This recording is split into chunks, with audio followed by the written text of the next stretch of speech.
Hey, I'm Malika Andrews. So far, 5 of the 30 NBA teams, they've held their media days. And this morning, it was the Philadelphia 76ers' turn. So Philly, it may be the team with the most question marks, at least I think, heading into this season. Last year at this time, they had the second best odds to win the East, right behind the Boston Celtics. But things, of course, came crashing down, unfortunately, quickly here. Joel Embiid, Tyrese Maxey, Paul George, Jared McCain, they combined to miss 188 games last season. Remember, both Embiid and McCain, they dealt with those knee injuries. Paul George, he had a wide variety of injuries, but the latest was an adductor issue. And then Tyrese Maxey, he missed most of March with that back injury. This morning, we heard from Joel Embiid for the first time since his April knee surgery. Take a listen. Feel pretty good. I think we've made a lot of progress over the last couple months. We got a plan in place, trying to check all the boxes. So everybody that knows me knows that I want to play. I've been pretty unlucky when it comes to that, compared to, most NBA players. I think I'm past the stage of focusing on ceilings. So I think, going forward, we're just going to listen to the body. And, I'll be honest and say that, he's going to be unpredictable at times, and that's okay. All right, Tim Bontemps covers the 76ers for ESPN. Our senior insider, Shams Charania, our analyst, Monica McNutt. Let's break this all down. Shams, I'm going to start with you here because what I didn't hear in between what Joel Embiid said was when we're actually going to see him on the floor. What are the 76ers' expectations here? Malika, my understanding is even the Philadelphia 76ers don't know exactly when Joel Embiid is going to play, when he's not going to be playing. Remember last season, there were moments where there was built-up frustration that was occurring in the locker room around that coaching staff about Joel Embiid, his availability, when he was playing. No one literally knew, and it created confusion around that organization. The reality is his knee issues have been debilitating, and he's essentially going to have to master learning how to play through issues, pain thresholds any given day, and a lot of it, like he said, the unknown of the reality that he will be feeling different ways after a day of workouts, and one day of workout might be different than another day, and that might lead him to potentially miss time. Yeah. And they just don't know quite yet. They have their first day of training camp practice tomorrow. Let's see how much, if at all, Joel Embiid participates. Monica, I don't want to be the home of all things bummer to start the show, but I don't love the sound of that. No, and immediately my thought after that statement, Shams, is okay, regular season is one thing. The cadence of a postseason potentially is an entirely different beast, even if this team is to get to that point. I know that's a big leap, but yeah, you would take whatever you can get because we know how dominant Joel Embiid can be when he is healthy, but you can't skirt the nature of an actual postseason format and the turnaround there. Well, forget the postseason. Let's go back to what Joel said there, right? That he's uncertain about how he's going to feel from day to day, and that he and the team are okay with that, and they're going to have to live with that. And to Shams' point, that's been the problem for the Sixers now for going on a decade, right? Like Joel Embiid, for as incredible a talent as he is, he's obviously missed a ton of time with injuries, and it makes it very hard to plan as an organization, to know what your team is going to do. And that is what they're going to be clearly dealing with throughout this season. I mean, you can see it right here in this graph. Like, it's just crazy the amount of time one of the best players on the planet has had to miss with injury. It just makes it very difficult to plan, makes it very difficult to know day to day what the season is going to look like. And that's why last year he was barely on the court. And I think everyone involved is hoping for a different story this year. But, we didn't hear today when he's going to be back on the court, and that's the biggest thing everyone wants to know. And I think as fans of Joel Embiid, after an off season, right, you sit around and think, okay, well, what was happening over the last couple of months? Because we haven't heard from Joel since he had that surgery in April. So what was happening behind the scenes? What have folks told you about this summer? Well, if you look at how Joel has looked in these videos that have come out, and you look at sort of the way he looked today, he definitely looks slimmed down, right? And something we talked about before last season was he wants to try to emulate Tim Duncan in the latter half of his career, a guy who, as he got older, he slimmed down, put less wear and tear on his joints, on his knees, on his feet, to be able to try to stay out on the court and be as healthy as possible. But I think, as you heard in that clip too, like, this is now going on the better part of 15 months where Embiid and the Sixers have been trying to figure out how to get him on the court consistently with these ongoing knee issues. And I think if you're a Philly fan, the concerning thing about today, while it's good to hear Joel say he's doing some things on the court, there's obviously been the videos of him doing some stuff, it still doesn't seem like they've got that entirely sorted out. And I think just as basketball fans, us all hoping to see him on the court, I think it's definitely concerning that we're sitting here at the start of another training camp with no clear roadmap to when Joel Embiid is going to play. Listen, I, for one, would take Joel Embiid for 40 games if that's what you can give me, right? But I do think, as we all have consumed ball, and we go into media days, and one of the topics that is effervescent, if you will, is the chemistry around the team. Yeah. And it does mess with the cadence and the consistency and the spacing and the whole bit. So this is a thing to be figured out on a number of levels. I just remember the game in Miami where they had that players-only meeting. That whole day, Joel Embiid, no one around the entire team saw him, heard from him at all day. Yeah. Then he shows up for warm-ups, plays in that game. The game didn't go well. Tim might have been there. And then they have that players-only meeting, and then their season went the way it went. Yeah, he's under contract till the 28-29 season, so there's something that's going to have to be figured out here. But to your point about chemistry, this was a team, Monica, as you know, that was built to be able to withstand some version of Joel Embiid needing to manage his body and miss time. It's not just Joel Embiid that missed a huge chunk of the season last year. It's so many other players. And of course, Embiid was the headline. But another one I was looking forward to hearing from today was Paul George, because we didn't see him as much as we expected to, or as much as he expected to be out here last season. Here's what he had to say.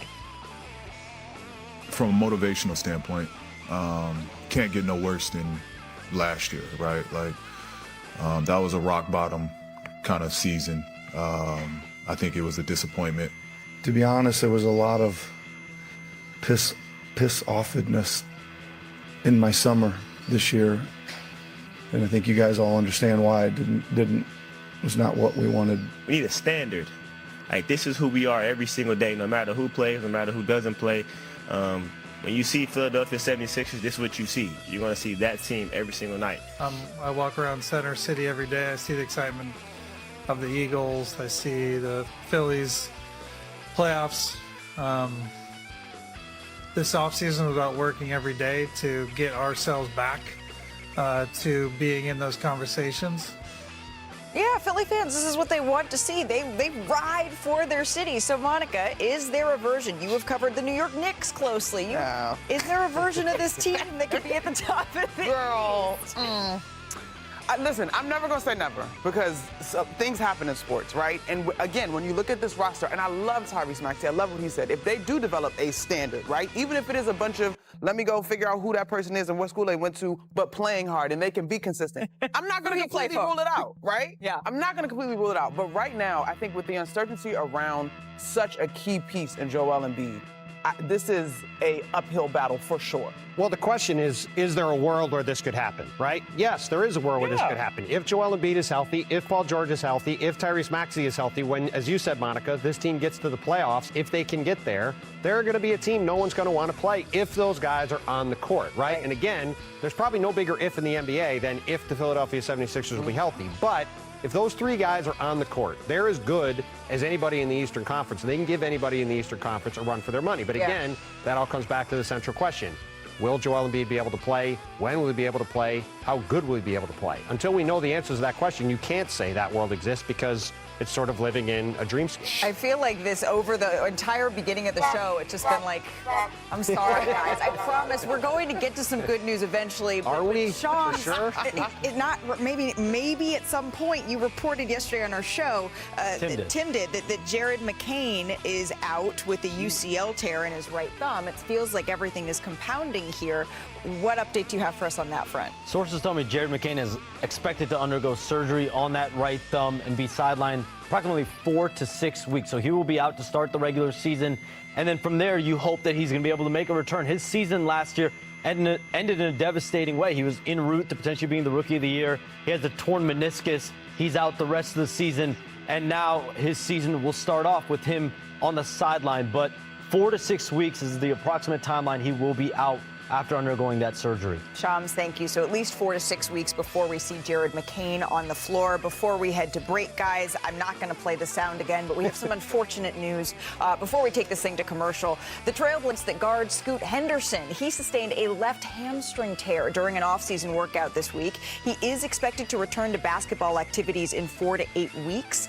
We are wishing a quick recovery here to Scoot. All right, 3 years in, and number 23 is still going. Already the game's all-time leading scorer, and when LeBron James plays in his 50th game this season, he will become the all-time games played leader, officially having stepped on an NBA floor more times than any of the 5,000-plus players in NBA history. But heading into the season, LeBron finds himself maybe in some unfamiliar territory. The Lakers, they spent the summer prioritizing a deal with Luka Doncic, and that makes sense. He agreed to a 3-year, $165 million deal with the all-world talent, and yesterday they announced a new contract with J.J. Redick after he won 50 games and secured the number 3 seed in the Western Conference in his first season as head coach. But the Lakers, they did not reach an extension with LeBron.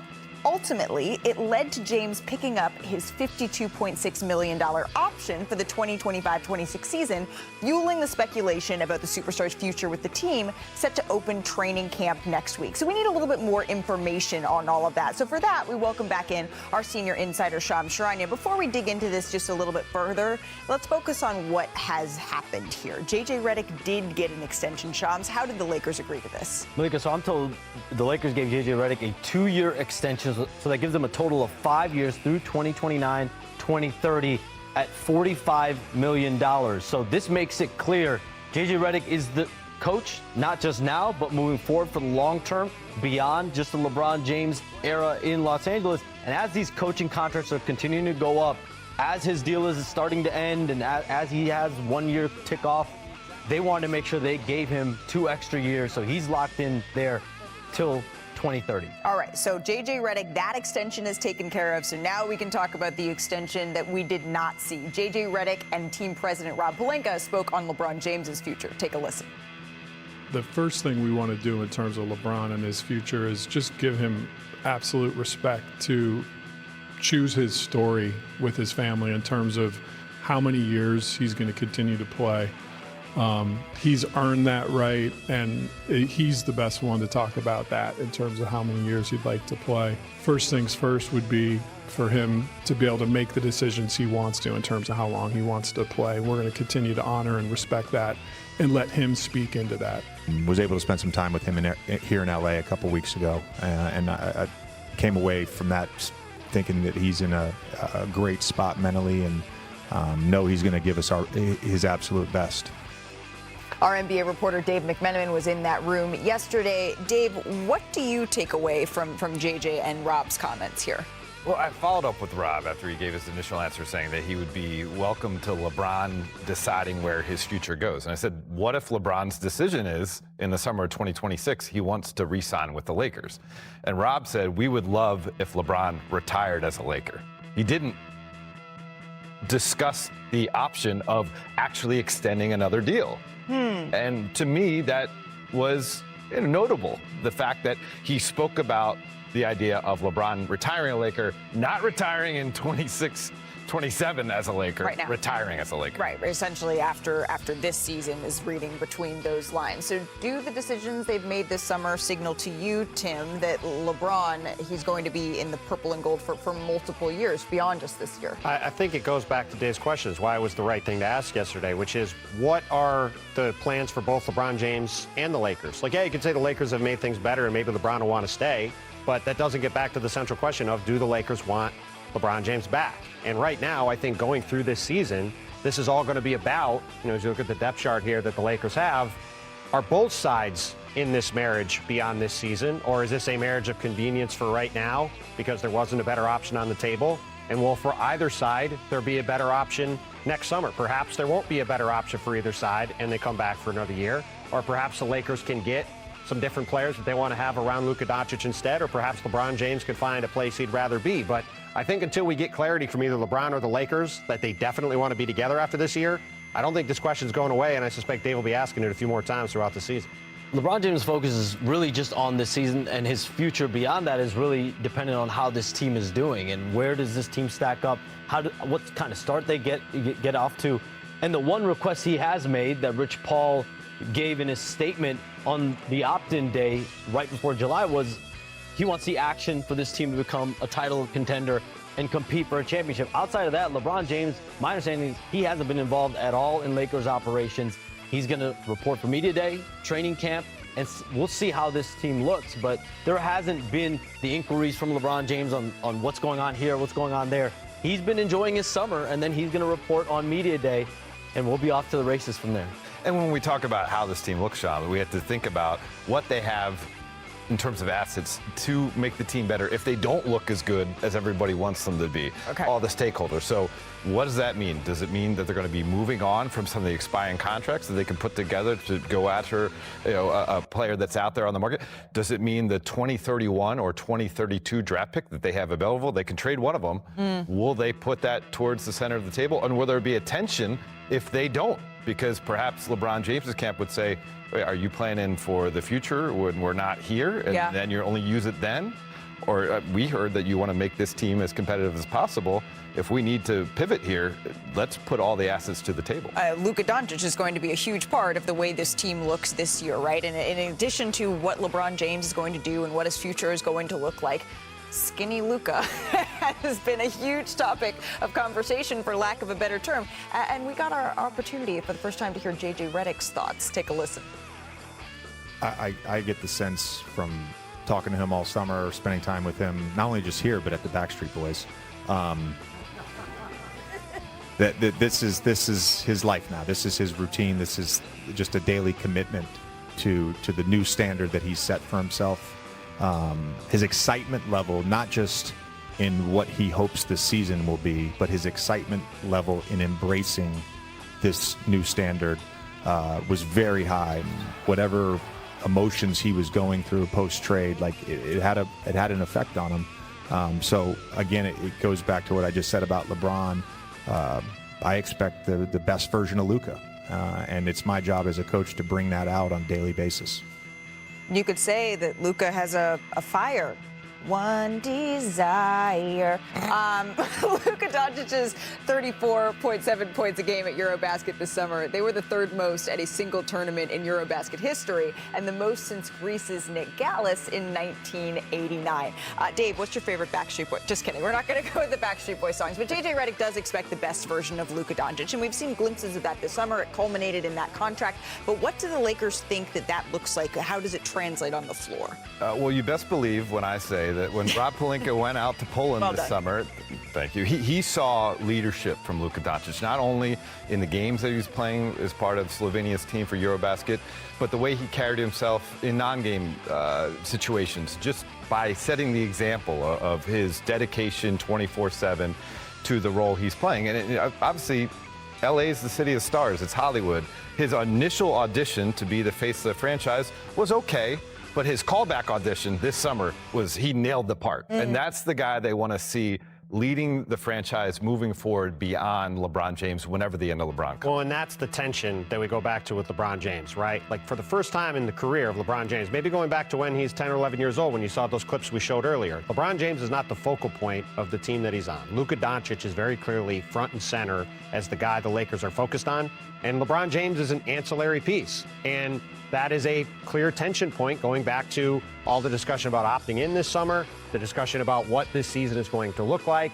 Again, to Dave's question, would you like to have LeBron back next year? We'd love to have him retire as a Laker. That's not an answer to the question. And until either LeBron or the Lakers answer that question, that's where we're going to stay in that space. Well, it seems like on Monday, that's where we're going to start to get the answers to these questions. Of course, Luka Doncic, he is entering the season with the third shortest odds to win MVP. We're going to hear from Luka Doncic and LeBron James on Monday at Lakers Media Day. Hey, before we head to break, we have some unfortunate news. Shams, what more can you tell us about the Memphis Grizzlies? Another injury in Memphis. Their big man, Brandon Clark, he will undergo surgery, and he's expected to be reevaluated in about 6 weeks. So he's going to miss time to start the season. Jaren Jackson Jr. will be missing time to start the year.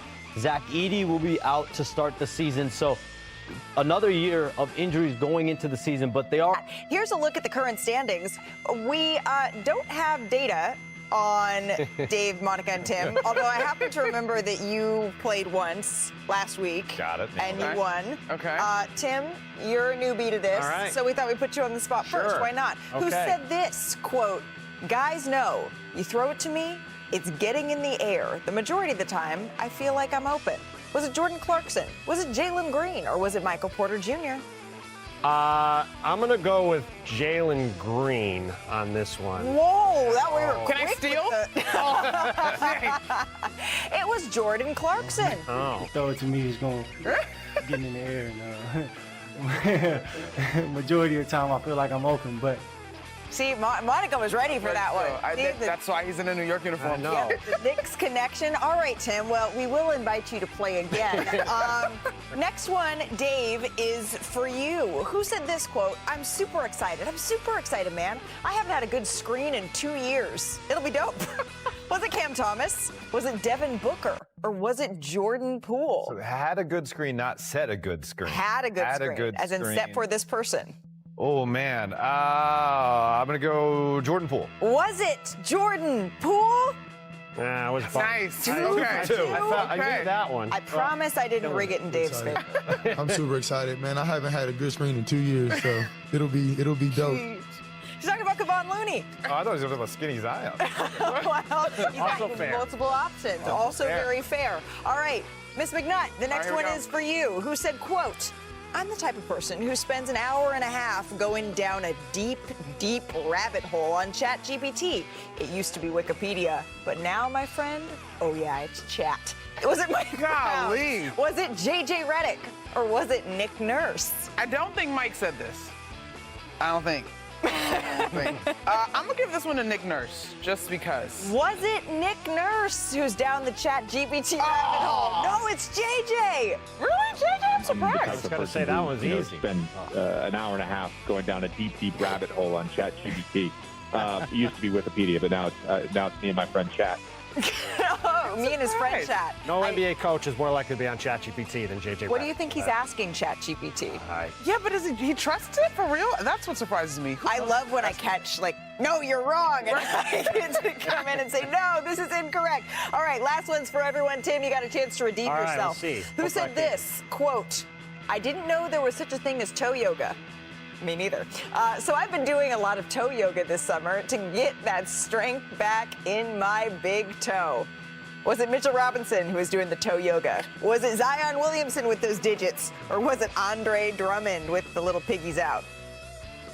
I think this is Mitch because I can hear him saying it, but it doesn't align. I can hear Andre Drummond saying it, but why would he be saying it? I'm going to say Final Drum. answer? I'm going to say Drum to say something different than Monica. So I'll say Andre Drummond. I guess that. All right, who was it? Hey, there we go. There we go. I redeemed myself. Awesome. Those toes in the sand. Toe yoga. So I've been doing a lot of toe yoga this summer to really just get that strength back in my big toe. Hey, look, we got positive Sixers news. Andre Drummond's toe is stronger. There you go. One You know what? positive There thing. you go. And for our next segment, we will be doing toe yoga. All right, so that's going to conclude our Who Said. Be able to do this season. That to me is not only the biggest question around the Philadelphia 76ers, it's arguably the biggest question in the entire Eastern Conference. As you talked about a lot yesterday, the East is wide open. And if Joel Embiid is able to be on the court, if Paul George is able to come back from this knee injury, they've got Tyrese Maxey, they've got Kelly Oubre, they've got VJ Edgecombe, the third overall pick in this year's draft, Jared McCain, we'll talk about in a bit. Obviously was going to look like he could be Rookie of the Year last year before he got hurt. They have a lot of talent on this team. They can compete with anybody in the East, but it all goes back to this guy right here, Joel Embiid, and can he get on the court, and can he look like the guy who a couple of years ago was going back and forth with Nikola Jokic for MVPs? If that happens, Philly's in business. And if that doesn't happen, the season's going to look like a lot like last year. That's going to lead to a lot of questions about the future, not only of Joel Embiid, but of this Philadelphia 76ers team going forward. So if anyone forgot how many games, as we say hello to our Brian Windhorst, Joel Embiid played last year, he only played in 19 games. That was his fewest since the 2015-16 seasons. This is a guy who averaged a point a minute in 2023-2024. Brian, what have you heard about how the 76ers are planning to manage Joel Embiid here?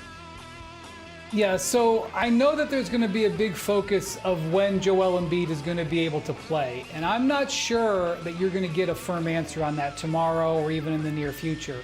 What I think the 76ers want is not so much about when he can start playing. It's about when he does begin playing, keeping him sustainably on the court. Yeah. Because he was never right last year. From the first moment of training camp, he was never right. He was fighting against that knee. It took him weeks just to figure out what to do about that injury before he had the surgery. So I know there's such a focus on when to see him out there. It's really a holistic approach. They're really trying to figure out how to keep him upright. And obviously, we also need to hear from Paul George, who had surgery in July, to see when his timetable might be. And I also want to point out, not to focus on the negative, they still have an unsigned key piece in Quentin Grimes, a restricted free agent who's been in a stalemate for months now. That is also unresolved. And Paul George, Nick Nurse, and Daryl Morey, the GM of the team, will all speak tomorrow. And Shams has said that Quentin Grimes, he may not even travel with the team on this upcoming international trip as they try to work out this contract here.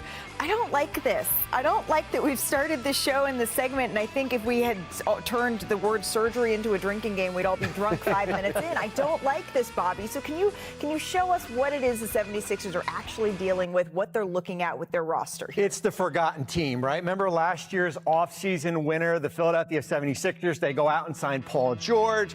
They draft Jared McCain here. This is the roster. When we look at it, when it's healthy, I think it can compete with New York and Cleveland in the Eastern Conference. Of course, the question regarding Joel Embiid and Paul George and Jared McCain coming back from that injury. Tyrese Maxey, of course, is back. Here's some of the big questions when we look at Philadelphia.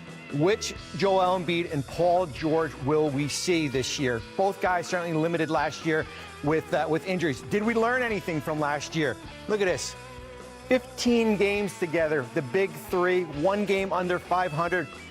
Malika, I think this backcourt, when you look at Maxey, McCain, Edgecombe, and I think, when they add Quentin Grimes, could be one of the better backcourts in the Eastern Conference.